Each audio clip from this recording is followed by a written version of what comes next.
Welcome into the latest episode of Betting the Pitch. This is the Champions League round of 16 knockout edition. I'm your host, real underscore G Warner, across all social media platforms. You can find me on YouTube at the real underscore G Warner, on Instagram for 1 minute ultimate best bet reels at the real underscore G Warner. Also on Apple Podcasts and on Spotify under the Betting the Pitch podcast. I also need to make sure that I tweet out that I am live, which I was meaning to do. Let's hope I do this right. And let's get into it. So I'm going to go through both Tuesday and Wednesday of the Champions League. I will then do my best to not only get through that, but also to come out with an ultimate best bet and hopefully a winning best bet end of show. We're 35 and 12, 75% year to date. And I'm just going to queue up one more tweet. So any of you that are following the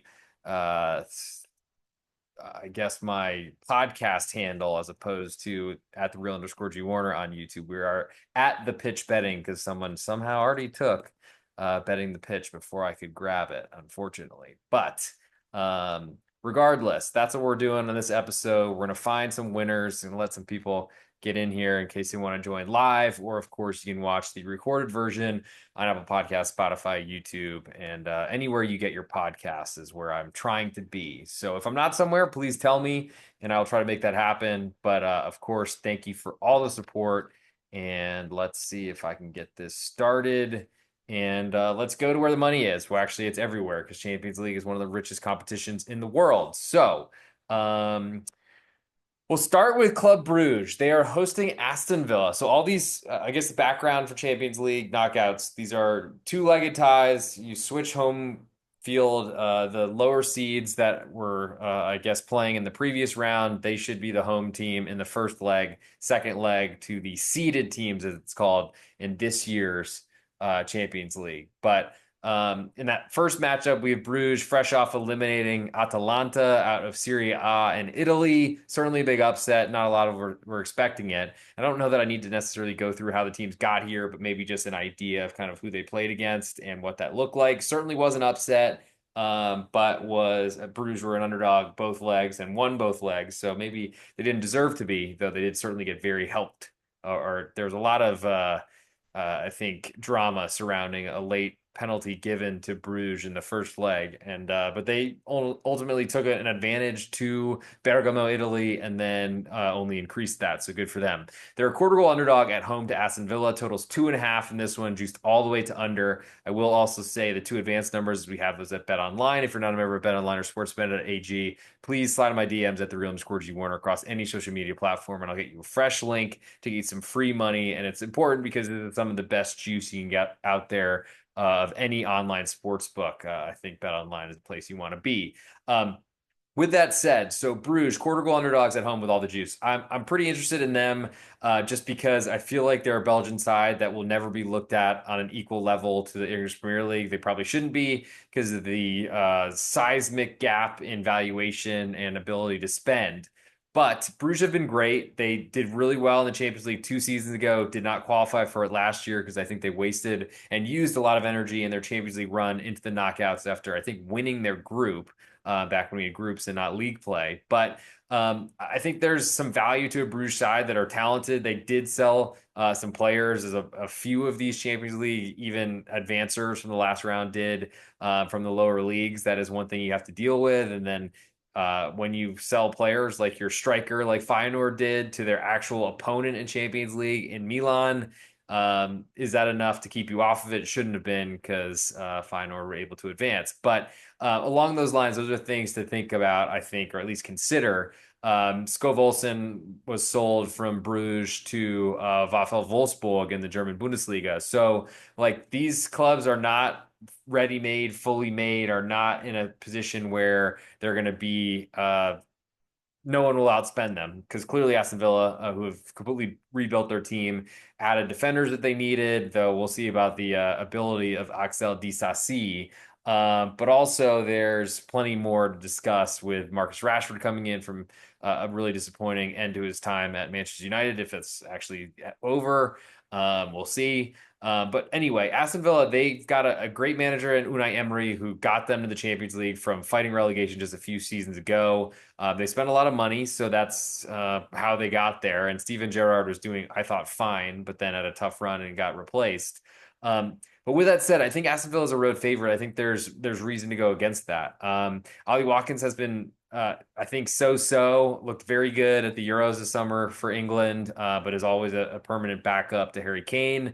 And then essentially lost his job to a player who's now in Saudi Arabia, I think, in Duran. So that's been a little bit inconsistent. Morgan Rogers, he's on my FPL Fantasy Premier League roster, has been the entire season. He plays every minute of every game, and that's eventually going to run out of steam. But would imagine Aston Villa puts their best out here. But as a road favorite, I'd have to lean to the home underdog. It's very juiced at the moment. I don't know that I'm completely off this if Bruges move to a pick'em, likely getting odds, and that's certainly one way to reduce the juice monster that is soccer betting. Unfortunately, though BetOnline, Sportsbetting.ag certainly will help you to reduce that. I think my leans for now, as a possibility for the ultimate best bet, is definitely to the home underdog. And I lean to under 2.5 because I think we're going to see some really tight matches. The hard part is when goals start going in, then they really start to flow because everyone is so worried about elimination. But first legs of these competitions should be low scoring because you don't want to play yourself out of a tie going too aggressive and conceding goals. And I think that's going to lead to more unders than it will to overs over the long run. And that's kind of been my strategy. Champions League has certainly treated me a lot better this season and really over my soccer betting career than a lot of the domestic leagues have.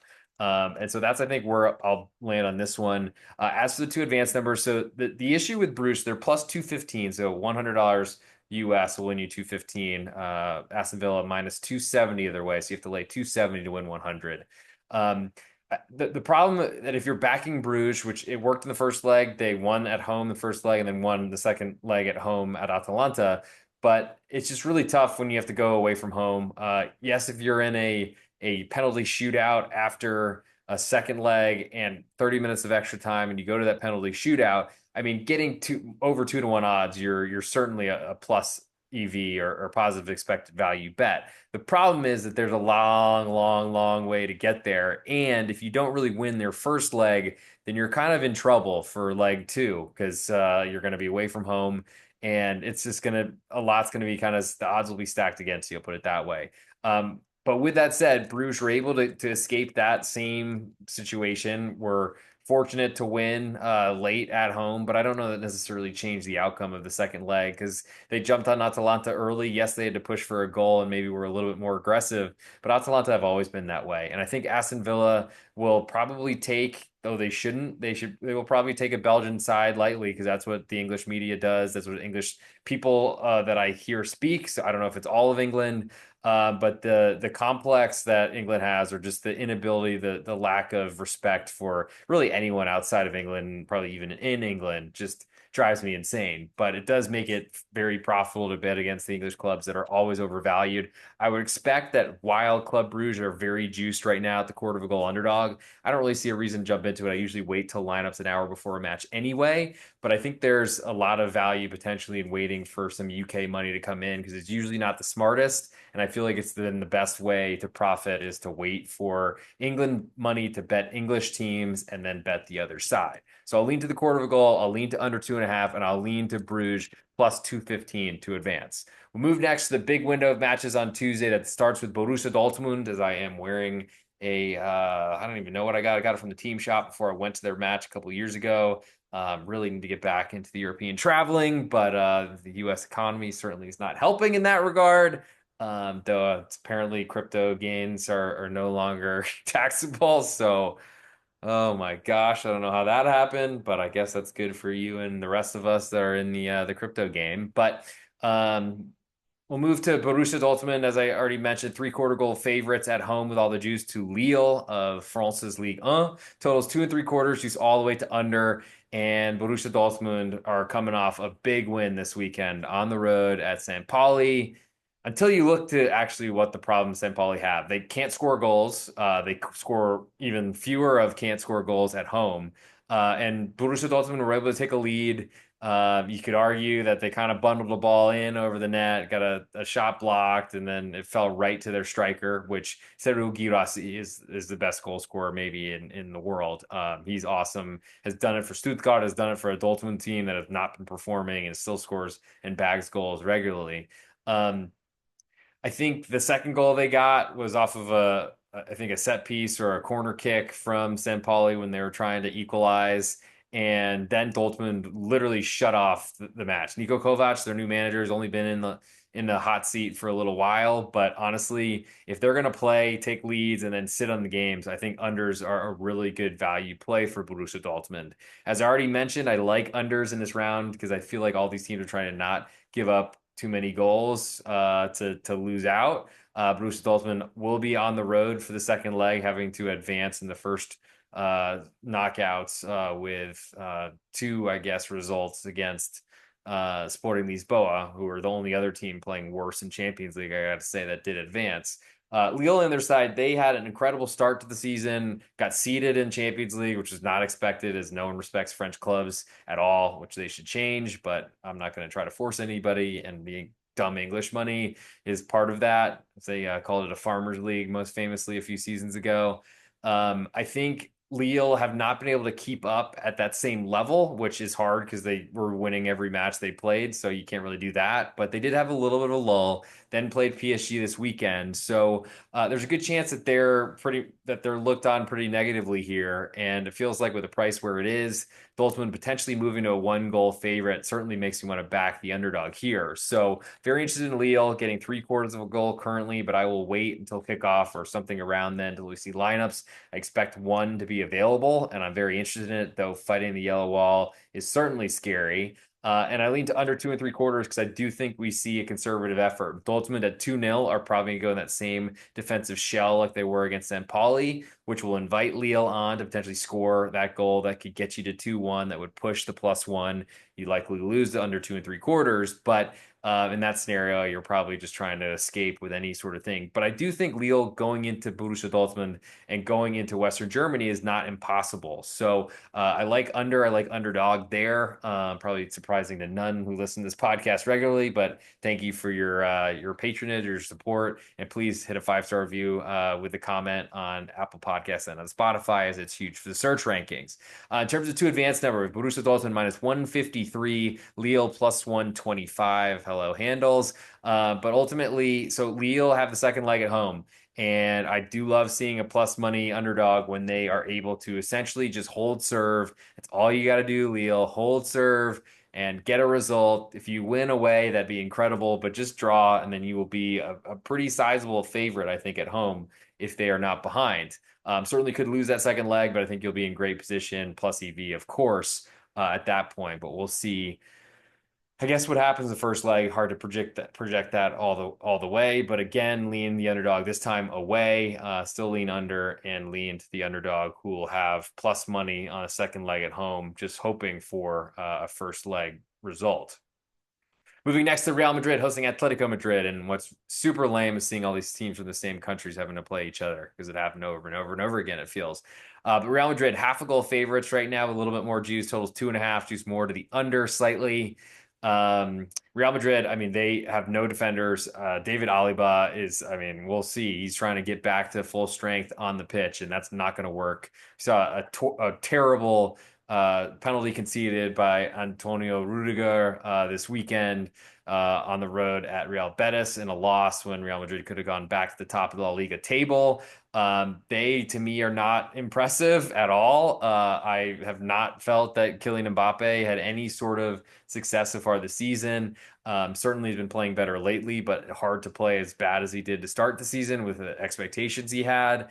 Atletico Madrid also, they're like the best team in La Liga. They might be the best team in the world. They did a ton of investing in their club. It took them a little while to gel, but they've been playing very well lately.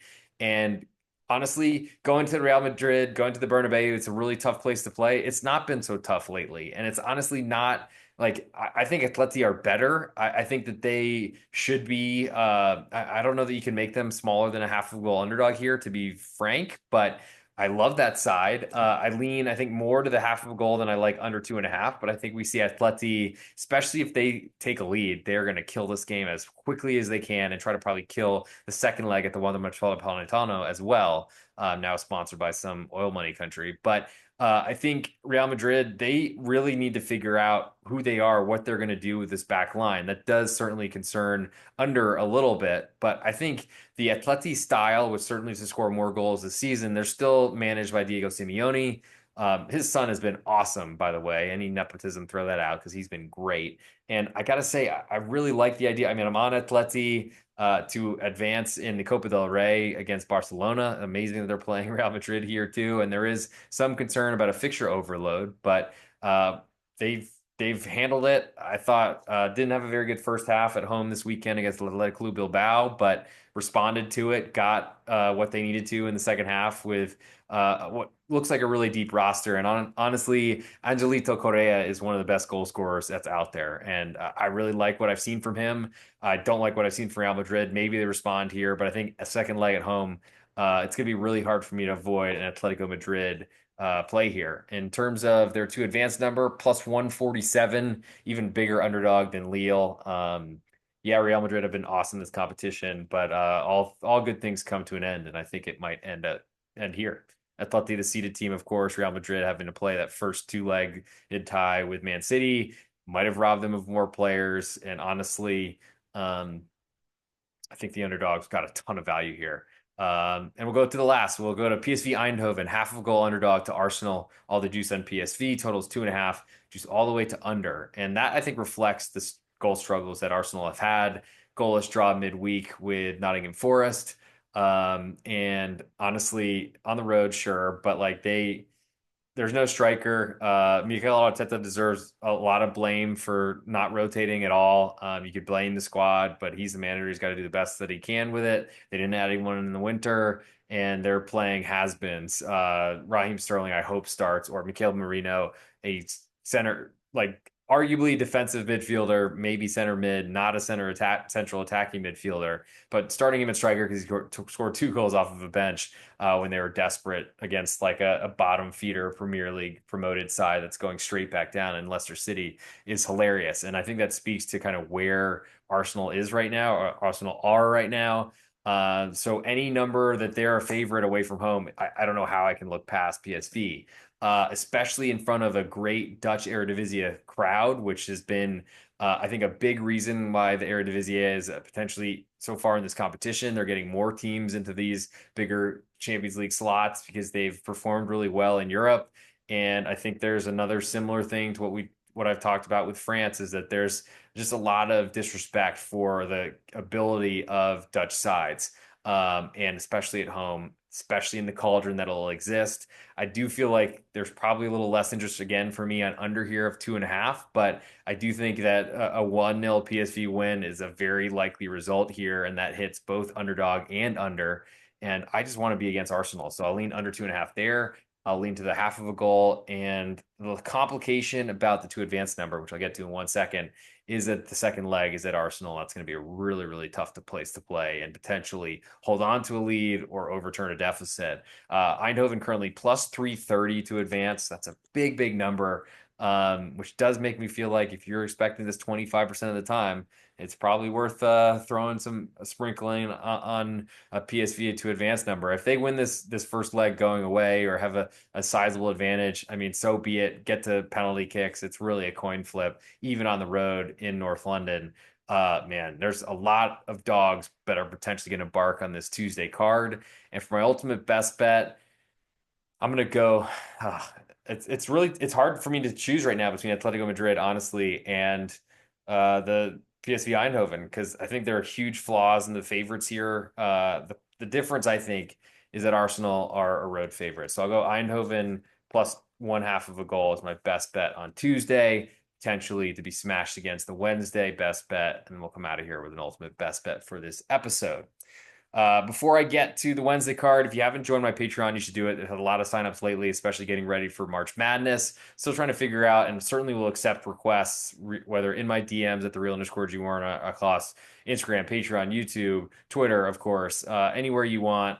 Send me some ideas, because I'd love to do more. We'll do any pools that are available. Please invite me. It was really easy money last year when I had like one of the best brackets I've ever made, but I picked Kentucky to win the whole thing, so didn't even get a single win from my champion.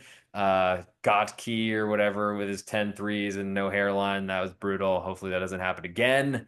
But I'm certainly subscribed to the don't pick the champion everyone is picking, but we'll go way deep, more in depth, and try to win you some money as I try to do that every season, especially for my Patreon subscribers. Thank you to all of you that have come through. Jed Ronalds, thanks for signing up again, coming back with me. I appreciate that, and your loyalty support is certainly very much appreciated. Let's see, am I forgetting anybody else? I know I got another couple YouTube subscribers as well, but don't think I have that on this phone. So I'm going to continue and get back into the what today? Yeah, the Wednesday card, because I just finished Tuesday. So we'll go back to, or we'll start in the early window on Wednesday. We have Feyenoord, a 1-goal underdog at home to Inter Milan. Totals 2 3/4. Juice more to the under. Yeah, Jed Ronalds, thank you for coming back to support the team.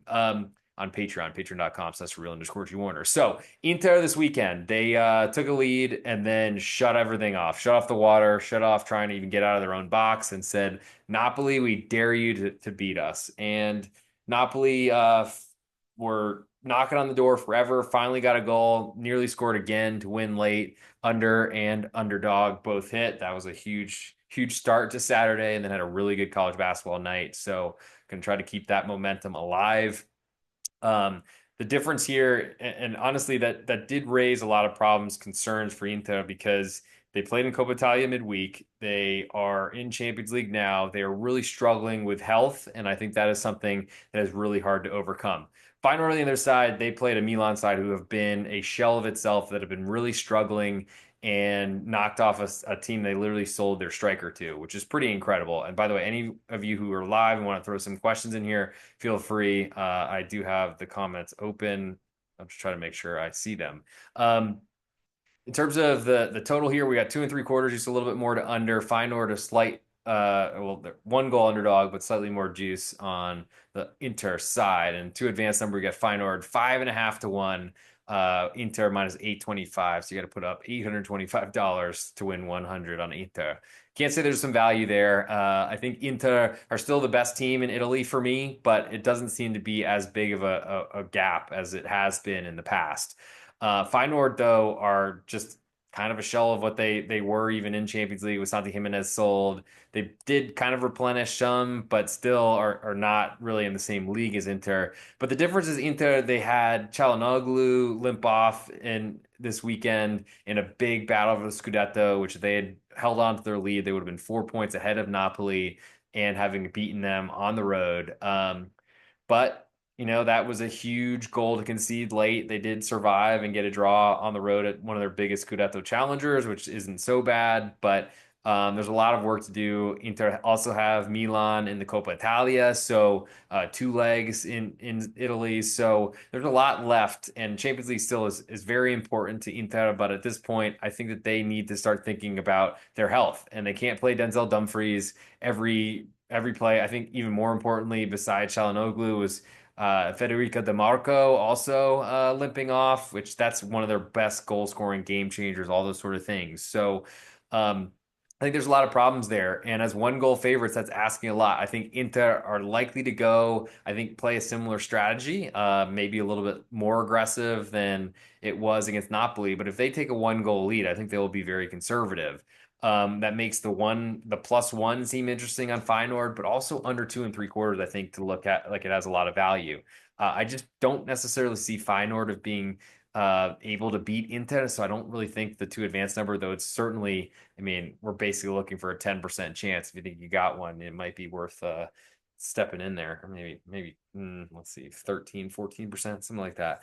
I think it's a low probability event that Inter are eliminated, but I do think that they're going to potentially struggle here, and that makes an underdog and under worth looking into.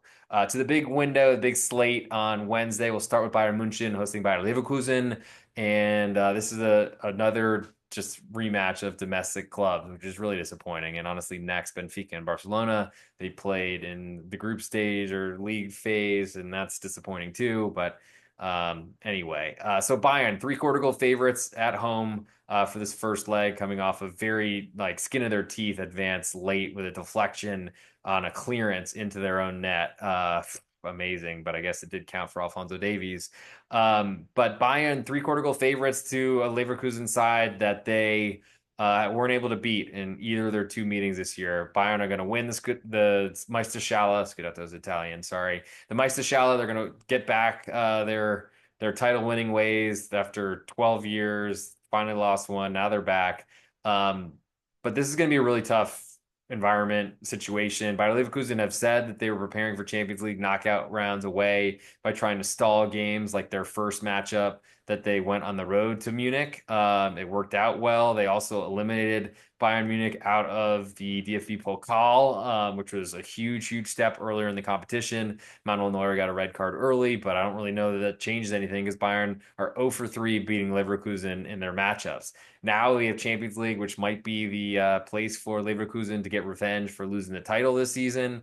But I gotta say, there is a lot of me that likes Leverkusen, though I think they are flawed. They certainly were super lucky with their results last season and winning and going undefeated an entire season until the Europa League final, which is a nice winner best bet on Atalanta for me in that one. Regardless, I think there's a lot here. I think Leverkusen, I mean, they could lose this first leg, but I don't think a one goal loss is that bad. It would take half your unit, the current three-quarter goal underdog, which would just be disappointing because we want to win everything. But I think we see Leverkusen really nullifying Bayern Munchen in this first road matchup in the Champions League, and then they get to come home and advance there. So I'll lean to Leverkusen getting at three-quarters of a goal. It's really hard, but I do like under 2 3/4 because I think that goes along with this being just a nothing game, and Leverkusen will do everything they can to stop Bayern and filled gaps and do everything they can, like they have shown already.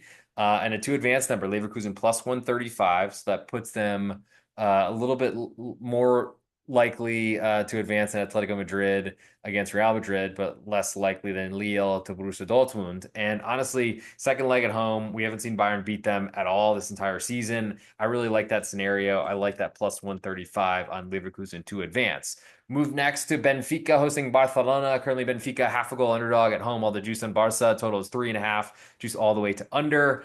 Benfica, I mean, we saw them collapse from many leading positions against Barcelona in their up and down tie in the league phase.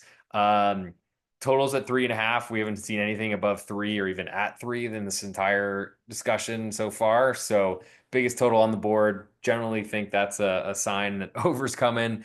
But honestly, if you're expecting a reversal and that Barca to play defensively, I can't really see it. I can't really explain it, but that certainly would be the less popular side. And you've got any total above 3, I think is destined or there's value on under, in my humble opinion. So I'm pretty intrigued by Benfica's home underdog because I just want to be against the Barcelona high line as I don't think it's good against good teams. And we've seen it go and start the year off really well in La Liga, and that's really deteriorated since. We also saw them fall two behind in the first 10 minutes to Atletico Madrid and Copa del Rey, take a 4-2 lead, and then give up two equalizer or two goals in a row to equalize and draw 4-4. I think any under lean is out the window. There's an over lean for you, Joe Dollar, longtime Patreon subscriber who just wants me to bet overs and favorites, I think, but I don't think I'll ever be able to do that. Sorry, Joe.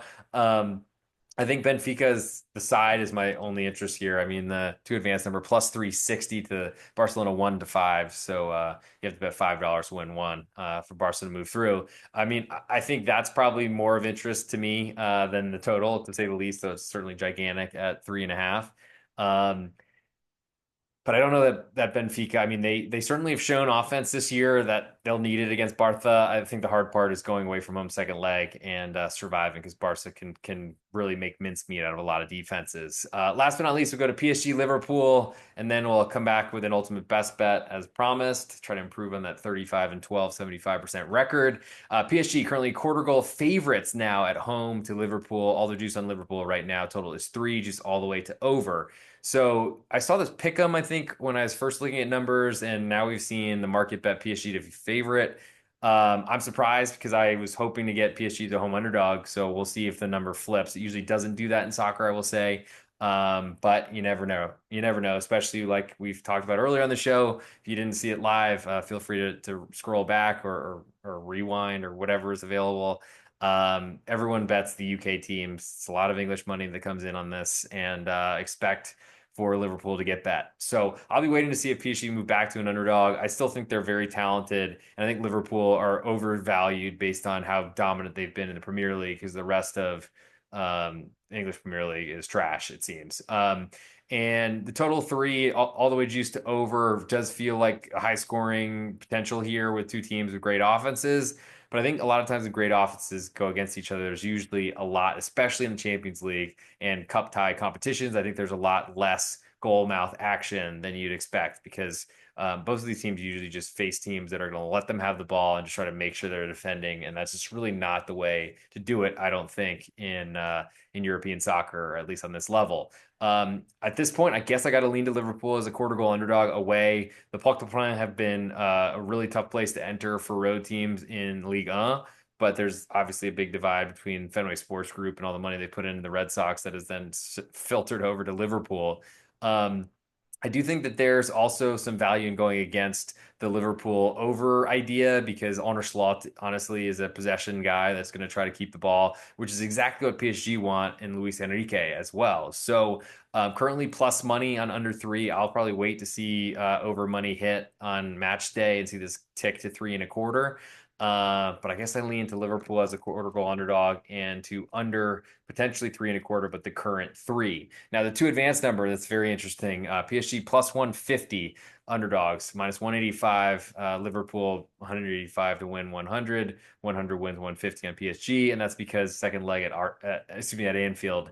And I don't think I want much to do with that with the PSG side. So I will probably avoid that portion as I do respect Liverpool at home. And I think they can kind of overturn any deficit that's needed. But I do think PSG as a home favorite does look a little bit surprising to me.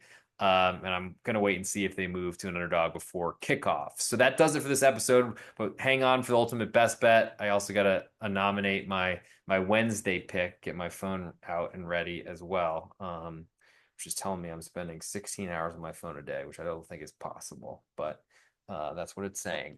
Want to also plug, did Big East Ben and I did a college basketball episode, our second to last penultimate of the regular season, of course, with conference tournament starting next week and March Madness just 2 weeks away. I can't wait. It's best time of the year. With that said, you should probably check out my Patreon, patreon.com/real_G Warner, the best spot to get all my plays, leans, write-ups across all sports, get everything overnight, get everything when I lock things in, download the application, get notifications, turn them on, and you will literally get a buzz every time I lock something in. So you get the same price I do. And you don't lose on something that has a last minute buzzer beater or something of that nature, or make sure you get the good soccer numbers as well with the best juices before they move. So go check that out, patreon.com/real_G Warner. Pregame Now has the podcast, twitter.com/pregame now with Big East Ben and I went through 5 big games on Tuesday night in college basketball and of course gave out best bets. I'm crushing it that I think I'm 14-8 so far, making a best bet every episode of the season. That's 64 or something like that percent. Let me do that math right now so I can make sure I'm right on it. But yeah, it's been good, and we're trying to keep that going. Yeah, 63.6%. So I do love rounding when we can go rounding in the up direction. And I think it's probably time to get into ultimate best bet now. I don't think I have any reason to skip or to do anything else. So let's make sure I got this all aligned. Make sure I know what I need to plug, which I think I've already done. Want to thank the new YouTube subscriber. That's what I was trying to do here. Let's see if I can find that. Hopefully, very very quickly. You can find me on YouTube at the real_G Warner. That's where you get this 1 minute YouTube short, which will tell you exactly who I'm picking for the ultimate best bet portion of the show. I want to thank to Robbie W, most recent YouTube subscriber. Let's see if I can find anyone else more recent. Nope, looks like Big Protein. I haven't seen you in a while. I'll miss you on the live streams, brother. But thank you for support, Robbie W as well. And of course, Jed Ronald's coming back into Patreon, patreon.com/real_G Warner in case you want some more action. Okay, I keep clicking away from this because my computer does a touchscreen when I don't expect it, it seems. It's time for the ultimate best bet, so let's do it. Hey, this is the real_G Warner on Instagram, Patreon, Twitter, and on YouTube. This is the ultimate best bet portion of Betting the Pitch, the Champions League edition. We're 35-12, 75% so far this season. Going to try to keep that record alive. On Tuesday in Champions League, I like PSV Eindhoven, a half of a goal underdog. And on Wednesday, I like Bayer Leverkusen, a 3/4 of a goal underdog on the road at Bayern Munchen. But for the ultimate best bet on this episode, and while you're here for ultimate best bets, 35-12, 75% year to date, you should also check out my Patreon, patreon.com. So it's a real_G Warner to get all my picks, plays, everything across all sports, including March Madness with a big college basketball run, especially a huge Saturday, trying to keep that momentum alive. But for the ultimate best bet, 35-12, 75% on this Champions League episode, I'm going to go with Bayer Leverkusen's 3/4 goal underdog on the road at Bayern. Have already played 3 times this year, have 1 and 2 draws, so undefeated so far. I don't see Bayern winning this match, and I'll play Leverkusen a 3/4 goal underdog. And that'll do it for this episode. Thank you all for tuning in. I'll see you on the next whatever podcast I'm doing, probably Wednesday night for the Thursday Europa League schedule, and the Europa Conference League potentially. That's probably not going to be interesting to anybody, but we'll see. And thanks for the support as always. Hit me at the real_G Warner on Instagram, Patreon, Twitter, YouTube, whatever. If you want to throw something my way, ideas, questions, pools for me to join. If you want to do contests against me, that's cool too. And let's look forward to a huge week of Champions League and a huge finish, climax even, to the college basketball season.